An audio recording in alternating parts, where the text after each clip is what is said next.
저는 우리 국민들이요, 가져야 될 가장 중요한 어떤 상식이 균형 감각이라고 보고 있습니다. 균형 감각이라는 것은 민주 시민으로 갖춰야 될 가장 핵심적인 덕목이라고 생각을 합니다. 내가 누구를 설사 지지하고 그 사람을 표를 던졌느냐, 이런 부분과 관계없이 어떤 사안에 대해서 공정한 시각을 가지면서 바라봐야 되는 겁니다. 저는 그런 관점에서 박근혜 대통령이 최순실과 더불어서 벌린 부분이 지금 뭐 재판 중이다 어쩐다 하지만은 그런 부분을 떠나서 공직을 수행할 수 없는 어떤 이 마인드에 이르렀다고 보고, 더 공직을 수행하면 위태롭다고 보고 있었습니다. 박근혜 대통령이 우병우를 앞에 내세워서 이런 의혹들에 대한 한마디로 보도나 언급에 대해서 방해한 것만으로도 대통령의 직을 수행할 수 없는 상황이라고 보고 있습니다. 그러면서 지극히 사사로워져서 최순실과 더불어서 이런저런 청탁을 주고받고 재산 설립을 논의한 것만으로도, 또 최순실의 딸의 승마 지원을 언급했다는 것만으로도 박 대통령은 대통령직을 수행할 자격이 없다고 봅니다. 이 부분에 대해서 저보고 엄청나게 뭐라고들 하는데요. 어제도 몰려와서 목에 칼이 들어와도 제가 뉴스 브리핑을 접어버리더라도 이 생각은 변함이 없습니다. 그러니까 저한테 그렇게 압력 넣거나 욕을 요구하지 마시고요. 그분들이 이 방송을 떠나는 것이 좋을 거라고 보고 있습니다. 마찬가지로요, 저는 문재인 대통령이 노무현 전 대통령 시대에 벌어진 적폐에 대해서도 사정을 하고 그것도 인정하고 잘못을 고쳐가겠다라고 말을 해야 되며, 삼성의 이재용 등으로부터 문재인 대통령이 과거 노무현 전 시대와는 다르게 얼마나 자유로워졌는가 하는 부분도 국민 앞에 보여야 된다라고 저는 생각을 하고 있습니다.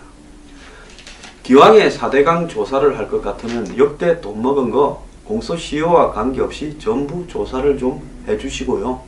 공소시효에 고위공직자의 뇌물수수와 관련해서는 공소시효가 없도록 법적으로 특별법을 통과시켜 주길 바랍니다. 자, 이렇게 말해야 항상 욕하는 사람이 좀 적어질지 이런 생각을 해봅니다. 숱하게 이렇게 말을 했는데 제가 말을 할 때마다 그 말했던 그 타이밍 자신들한테 불쾌한 부분만 골라서 난리도 아닙니다. 그러면 내가 매번 말을 할 때마다 옛날에 했던 모든 이야기를 앞에 늘어놓고 진짜 말하고 싶은 거는 1분 이야기하고 서두가 10분을 말해야 됩니까? 참 수준들이요 한심한데요. 이낙연 총리 내정자의 이 위장 전입은 사실로 확인이 되었습니다. 또 그가 아들의 정려, 즉 전세금을 돈으로 도와준 거 아니냐라는 부분에는 결혼 축의금으로 했다라고 말을 했지, 그 의혹이 깔끔하게 해소되도록 관련 정빙 서류를 제출하지 않았습니다. 결혼 축의금이라고 하면 영수증도 없이 그냥 결혼 축의금 받은 통 그대로 줬다고 하면 검증이 불가능하니까 그런 이야기를 했을 가능성이 있겠죠. 또 원래는 그림이 2개였다 이랬는데 그림이 2개가 아니라 또 5개다라는 이야기도 나왔습니다. 실컷 하루 동안에 그저께는 2개라고 이야기를 해놓고 그림이 5개다라는 부분이 말이 되는가 하는 겁니다. 즉 공공기관에 판 그림이 5개였다라는 겁니다. 처음에는 전남개발공사에 400, 500 해서 900만원에 2점을 팔았다고 했는데 나머지 3점은 어디 팔았냐라고 이렇게 물으니까 자기가 잘 몰랐다고 그러고, 위장전입도 처음에 몰랐다 그러더니만 거짓말하고 이 그림에 대해서도 사실상 소극적인 거짓말을 한 셈이죠. 또 후보 국회의원 시절인 2011년, 2013년 대한노인회에 대한 세제 혜택 법안을 내고 2011년부터 3년간 매년 500만원씩 노인회 간부로부터 정치 후원금을 받았다. 이 이야기도 나왔고, 또 2014년 전남지사 선거 당시 보좌진 등 일부 측근이 당비 대납을 해서 처벌된 데 대해서도 매우 부끄럽게 생각한다고 말을 했습니다. 당비 대납이라는 것은 당원이야말로 자기 당비를 스스로 내야 되는데 남의 당비를 대신 납부해 줬다는 것은 아마 선거 등의 이해관계를 위해서 이렇게 한 거겠죠. 정치권의 관행이라도 이것이 구체적으로 확인되어 불거진 이상은 문제가 있을 수 있다고 보고 있습니다. 또 이낙연 후보자의 부인에 대한 그림 대작 이야기가 나왔습니다. 자, 이 부분은 확인이 되지 않았으니까 더 이상 이야기할 필요는 없다고 이렇게 볼 수 있겠습니다. 자, 그 외에도 백력 의혹도 그냥 논란으로 번졌고 부인이 학교 문제 때문에 위장 전입을 했다는 거. 이제는 자식 위장 전입보다 부인 위장 전입이 나왔는데 저는 부인 위장 전입이 이거는 자식을 위해서 참 자식이 공부 좀 잘하기 위해서 위장 전입을 했다. 뭐 그렇다 치더라도 부인이 직장을 좀 더 편하게 좋은 데 다니려고 위장 전입을 했다는 것은 학교 교사로서 더 문제가 있다고 보고 있습니다. 그럼에도 불구하고 이낙연 후보자는 청문회를 통과할 겁니다. 자, 국민의당은 호남 고려해서 온건 대응하겠다라고 이야기를 하고 있고 바른정당도 검증은 철저히 해야 돼. 가급적 새 정부가 출범이 늦어지지 않도록 협조한다는 방침이다. 저는 바른정당에게 묻고 싶습니다. 그런 식으로 정당 운영할 바에요. 개혁이라는 게 니도 좋고 나도 좋은 게 개혁입니까? 자, 문 대통령 취임식에 대선 후보로서 유승민 후보 유일하게 가서 축하해 준 거 매는 있다고 봅니다. 그런 부분을 뭐라고 하고 싶지 않습니다. 다만 이렇게 의혹이 등장했음에도 불구하고 지금 그러잖아도 야당이 질이 멸렬해져 있는데 새 정부 출범에 협조하는 것이 그래 그거 찬성해 주는 겁니까? 문제가 있으면 반대해야 되는 거죠. 이런 정도의 문제가 아니라고 생각하는 바른정당 관계자들의 머릿속이 저는 문제라고 생각을 합니다. 그런 식으로 야당할 것 같으면요. 온건 야당, 합리적 야당 운운하면서 이따위로 할 것 같으면 바른정당은 간판을 내리기 바랍니다. 유승민의 개혁보수의 실체가 이런 겁니까? 자, 이뿐만 아닙니다. 지금 강경화 자녀도 위장 전입이라는 것은 뭐 발표하기 직전에 알았다면서 실토를 냈고 문정인 이 통일외교 안보특보의 아들도 98년에 미국 국적을 취득해 백력을 면제받았고 자, 과거에 2005년에 이것 때문에 동북아 시대 위원장직에서도 물러났는데 이번에는 왜 특보가 됩니까? 동북아 시대 위원장이라는 것도 사실 정식 공무원은 아니고 위원회 위원장도 안 되는 사람이 특보를 맡았어야 되겠습니까? 백력 면제는 문재인 대통령이 5대 결격 사유로 공직 배제의 대상으로 이렇게 설정한 가장 중요한 문제 아닙니까? 장하성 정책실장의 아들도 허리 디스크 사급이라는데요. 박원순 서울시장 아들과 같은 병입니다.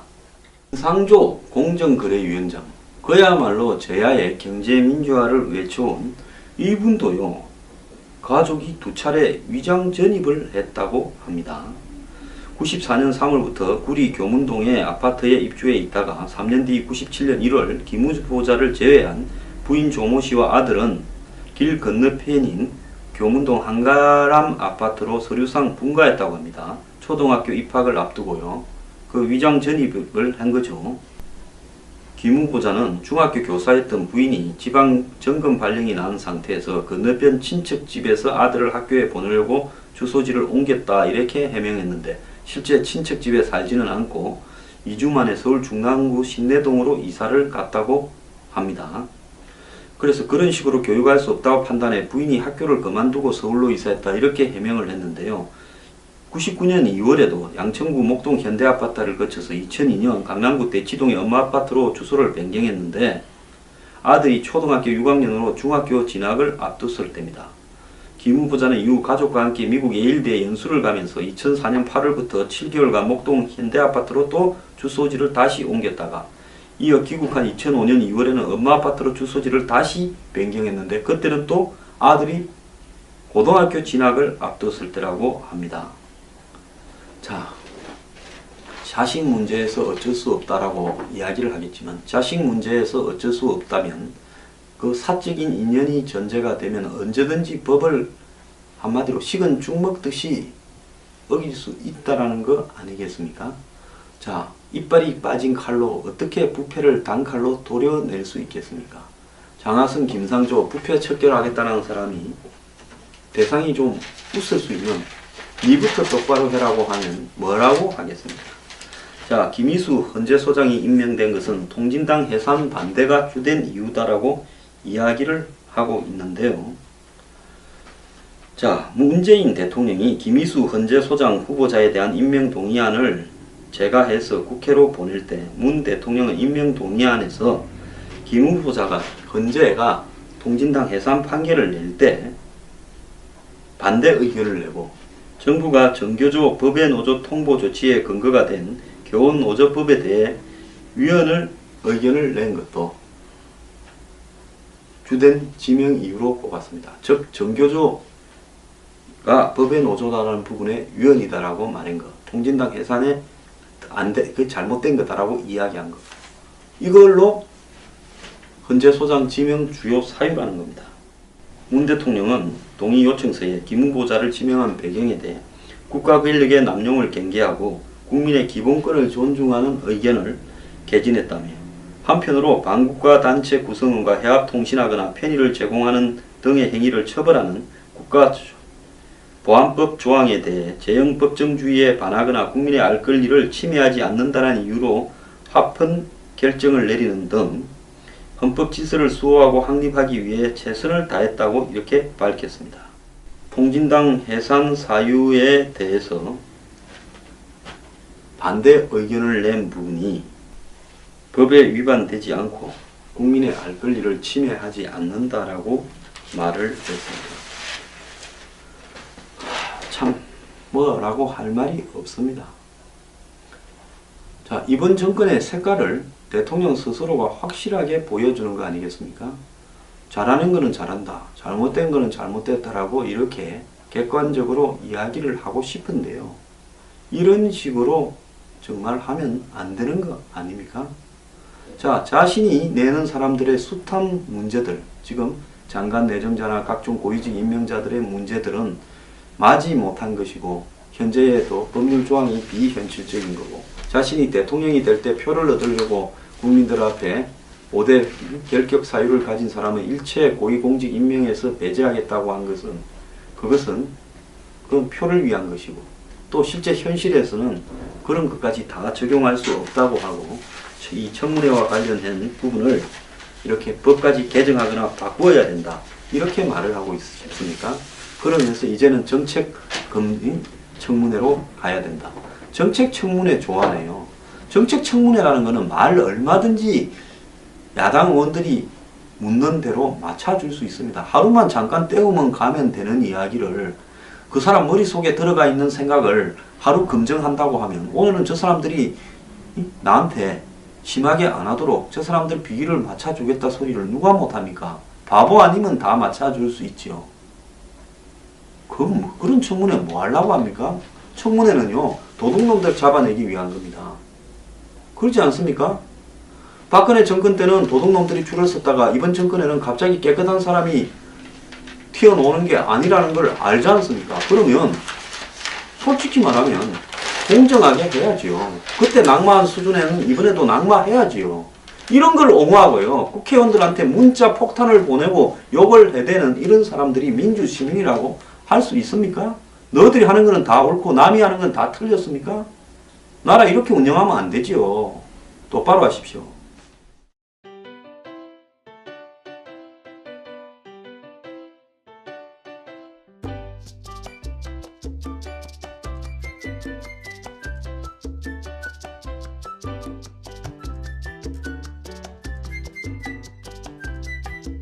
재판 중이다 어쩐다 하지만은 그런 부분을 떠나서 공직을 수행할 수 없는 어떤 이 마인드에 이르렀다고 보고, 더 공직을 수행하면 위태롭다고 보고 있었습니다. 박근혜 대통령이 우병우를 앞에 내세워서 이런 의혹들에 대한 한마디로 보도나 언급에 대해서 방해한 것만으로도 대통령의 직을 수행할 수 없는 상황이라고 보고 있습니다. 그러면서 지극히 사사로워져서 최순실과 더불어서 이런저런 청탁을 주고받고 재단 설립을 논의한 것만으로도 또 최순실의 딸의 승마 지원을 언급했다는 것만으로도 박 대통령은 대통령직을 수행할 자격이 없다고 봅니다. 이 부분에 대해서 저보고 엄청나게 뭐라고들 하는데요. 어제도 몰려와서 목에 칼이 들어와도 제가 뉴스 브리핑을 접어버리더라도 이 생각은 변함이 없습니다. 그러니까 저한테 그렇게 압력 넣거나 욕을 하지 마시고요. 그분들이 이 방송을 떠나는 것이 좋을 거라고 보고 있습니다.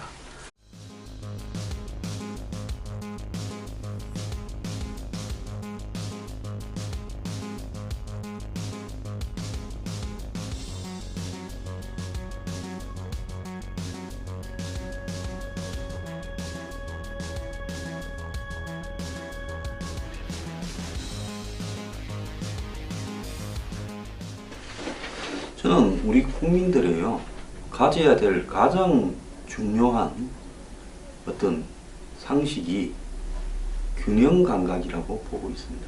균형감각이라는 것은 민주시민으로 갖춰야 될 가장 핵심적인 덕목이라고 생각을 합니다.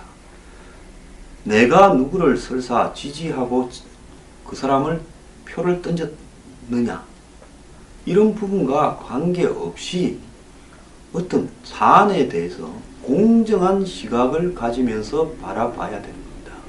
저는 그런 관점에서 박근혜 대통령이 최순실과 더불어서 벌린 부분이 지금 그러면 내가 매번 말을 할 때마다 옛날에 했던 모든 이야기를 앞에 늘어놓고 진짜 말하고 싶은 거는 1분 이야기하고 서두가 10분을 말해야 됩니까? 참 수준들이요, 한심한데요. 이낙연 총리 내정자의 이 위장 전입은 사실로 확인이 되었습니다. 또 그가 아들의 정력, 즉 전세금을 돈으로 도와준 거 아니냐라는 부분에는 결혼 축의금으로 했다라고 말을 했지, 그 의혹이 깔끔하게 해소되도록 관련 정빙 서류를 제출하지 않았습니다. 결혼 축의금이라고 하면 영수증도 없이 그냥 결혼 축의금 받은 통 그대로 줬다고 하면 검증이 불가능하니까 그런 이야기를 했을 가능성이 있겠죠. 또 원래는 그림이 2개였다 이랬는데 그림이 2개가 아니라 또 5개다라는 이야기도 나왔습니다. 실컷 하루 동안에 그저께는 2개라고 이야기를 해놓고 그림이 5개다라는 부분이 말이 되는가 하는 것. 마찬가지로요, 저는 문재인 대통령이 노무현 전 대통령 시대에 벌어진 적폐에 대해서도 사정을 하고 그것도 인정하고 잘못을 고쳐가겠다라고 말을 해야 되며, 삼성의 이재용 등으로부터 문재인 대통령이 과거 노무현 전 시대와는 다르게 얼마나 자유로워졌는가 하는 부분도 국민 앞에 보여야 된다라고 저는 생각을 하고 있습니다. 기왕에 4대강 조사를 할 것 같으면 역대 돈 먹은 거 공소시효와 관계없이 전부 조사를 좀 해주시고요. 공소시효에 고위공직자의 뇌물수수와 관련해서는 공소시효가 없도록 법적으로 특별법을 통과시켜 주길 바랍니다. 자, 이렇게 말해야 항상 욕하는 사람이 좀 적어질지 이런 생각을 해봅니다. 숱하게 이렇게 말을 했는데 제가 말을 할 때마다 그 말을 했던 그 타이밍 자신들한테 불쾌한 부분만 골라서 난리도 아닙니다. 즉 공공기관에 판 그림이 5개였다라는 겁니다. 처음에는 전남개발공사에 400, 500 해서 900만원에 2점을 팔았다고 했는데 나머지 3점은 어디 팔았냐라고 이렇게 물으니까 자기가 잘 몰랐다고 그러고, 위장전입도 처음에 몰랐다 그러더니만 거짓말하고 이 그림에 대해서도 사실상 소극적인 거짓말을 한 셈이죠.